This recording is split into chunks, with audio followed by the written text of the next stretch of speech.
Okay, today we're talking about My Little Pony Season 6, Episode 17, Dungeons and Discord.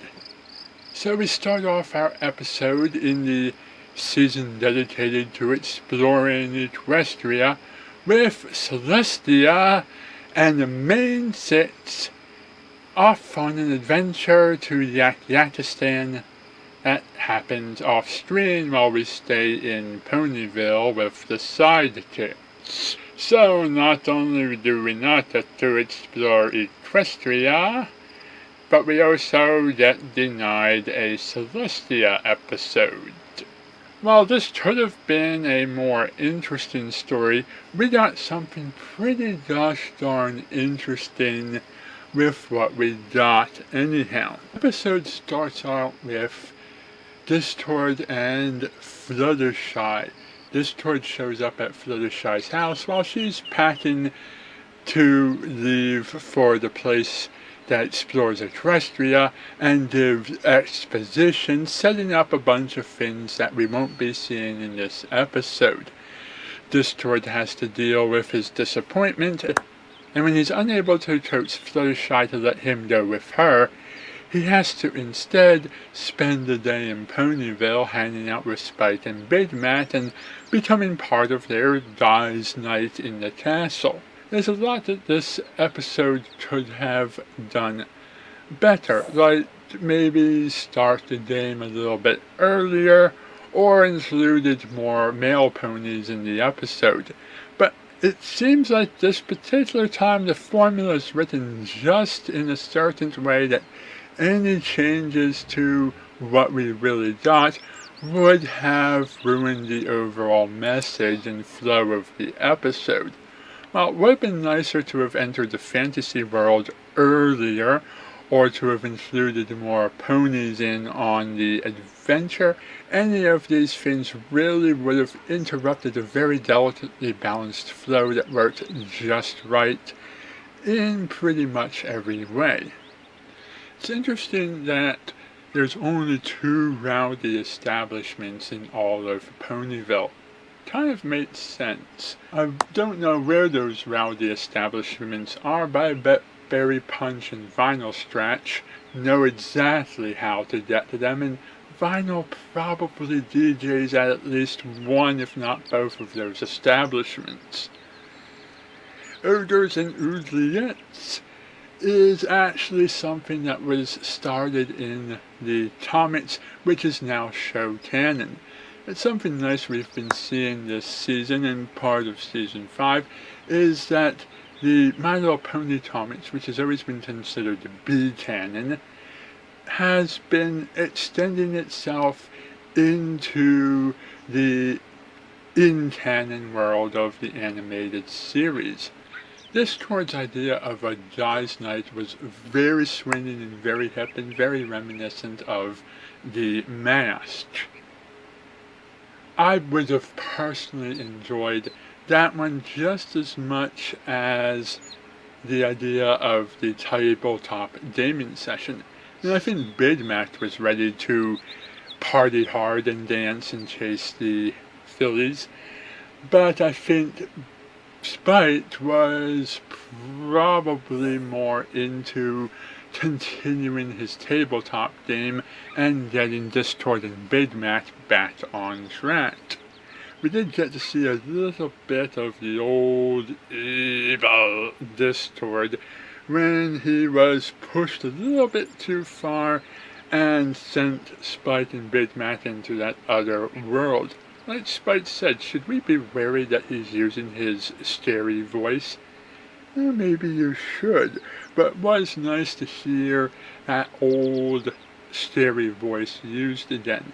Discord even had a nostalgic yearning for the days of throwing ponies into mazes and turning them against each other. When the main six came home, it was probably one of the most in-character, perfect moments when Pinkie Pie and Rainbow Dash immediately decided to join what looked like a really fun game, with Twilight being left on the side feeling a little uneasy about what she was witnessing, and Fluttershy staring at Discord, proud that he had evolved as a character. It seemed like all of the characters in that moment were depicted just perfectly for that moment. Although I do want to pick a bone with Hasbro about this particular segment. When they were showing previews of upcoming episodes, I didn't even have to play the video because the still shot of Rainbow Dash, Pinkie Pie, Spite, Big Matt, and Discord standing together in their costumes was in Hasbro's video's thumbnail.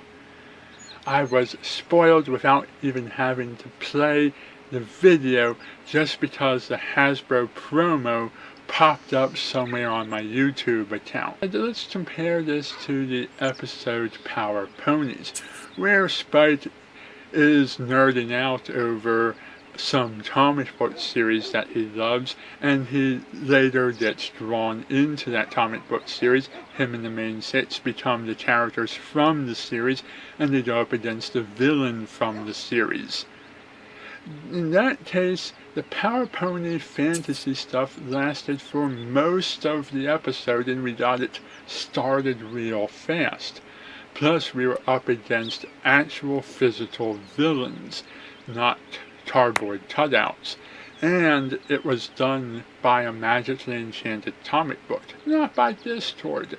Two very similar ideas with two very different outcomes, and I tend to wonder which one was more interesting for the audience to watch. Let me know in the comment section below which you preferred.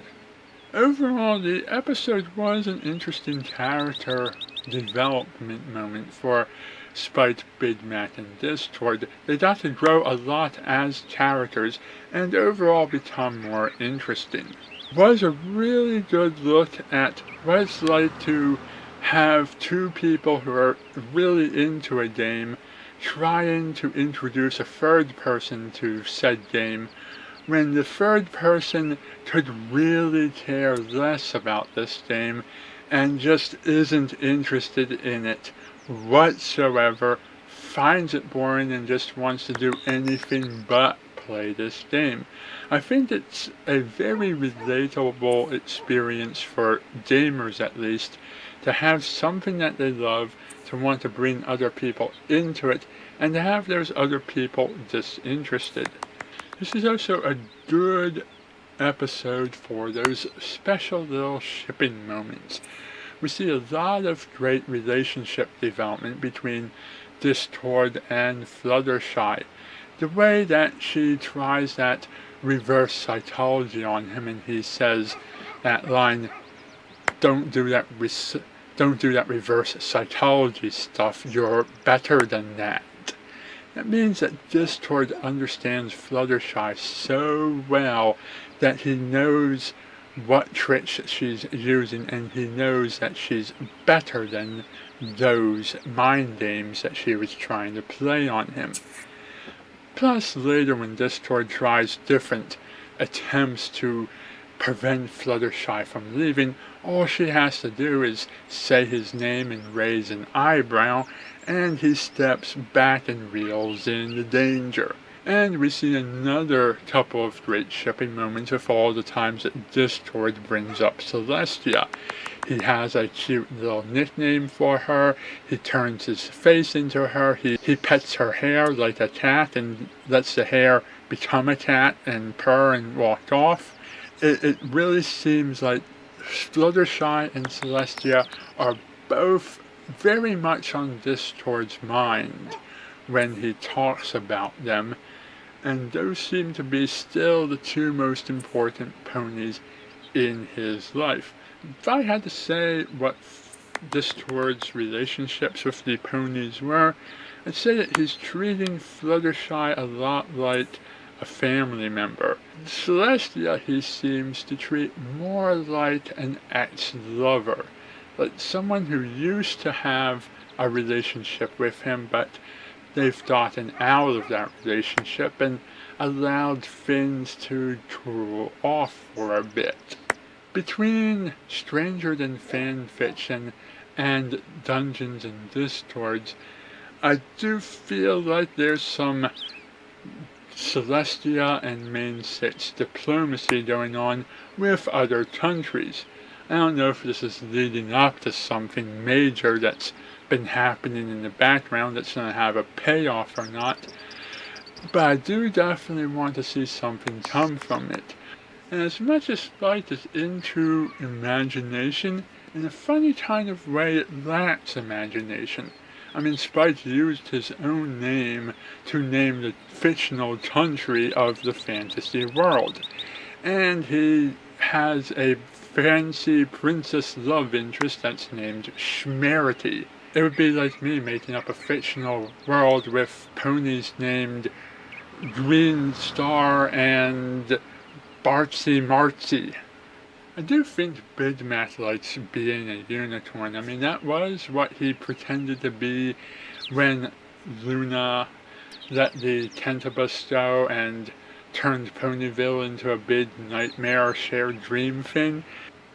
And I do wish that some of the D&D playing bronies who are out there were still doing videos, because I really wish I could hear their opinions on this episode. After all that I've seen in this episode, I still think that Ponies the Anthology actually did the best interpretation of ponies playing a Dungeons and Dragons game.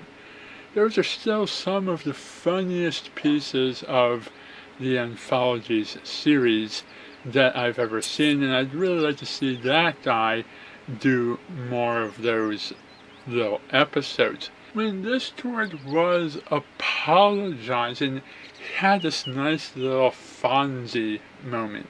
You know, Fonzie from Happy Days, the way that he could never say sorry or say you're wrong.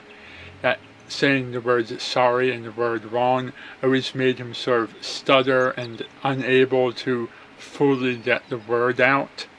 That was a running gag for the Fonz, and Discord repeats it here, only not as drawn out as Henry Winkler would have done. It was also a nice callback to remember that when you're on the way to Yakyatistan, that there is a pony-eating Yeti on the path up, and that Yeti is going to need to be dealt with, and it was smart of Pinkie Pie to think to bring Yeti food. I also liked Rainbow Dash's reaction to it, like she's ready to fight the monster as soon as they encounter it. That's totally in character for Rainbow Dash, knowing what she's been through in the past. Thinking about the Dungeons and Dragons idea could have been basically any guys' night activity. The point was for Spike, Discord, and Big Mac to disagree on the activity and eventually share in enjoying the activity. Final observation I haven't mentioned yet is the one I was specifically saving for after all my other thoughts. And that is the fact that when you think about some of the lines in this episode, a lot of them could really be taken out of context in a pretty bad way. Especially the moment when the girls come home and catch the boys playing their fantasy game.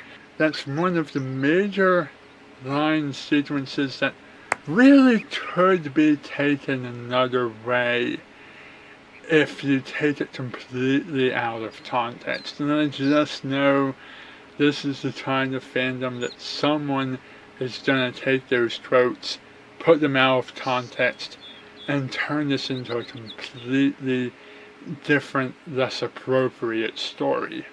And that's about all I have to say for this time out. Thank you for watching, and good night.